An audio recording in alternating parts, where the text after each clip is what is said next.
day 3. I hope you're doing well. They're the final one of our green smoothies today. So today I'm going to be using apple and watermelon and coconut water again. Again, the Cocoa Coast coconut water, which we love.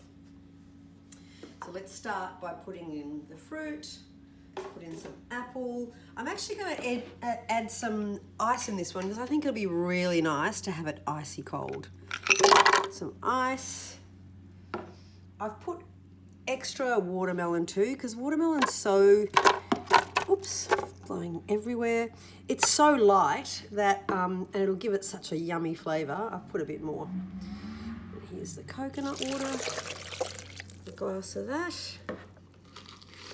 And then the smoothie bomb, which we'll just crumble in really quickly here for the extra nutrition that we need. Remember, this has got matcha and spirulina in together and a lime flavour, so it will really complement these 2 pieces of fruit.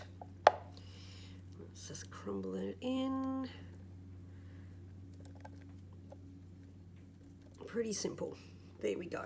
Let's put the lid on. And let's make sure the lid's on properly. Don't want an accident. There you go. And there we have it, 60 seconds later, and we have a smoothie. Let's have a look at this one. It's a pretty odd colour. It's got a bit of green and red together. I'm sure it'll taste delicious. This will be really great in summer too, with lots of ice. Make it really icy, and it'll be very refreshing with all these ingredients.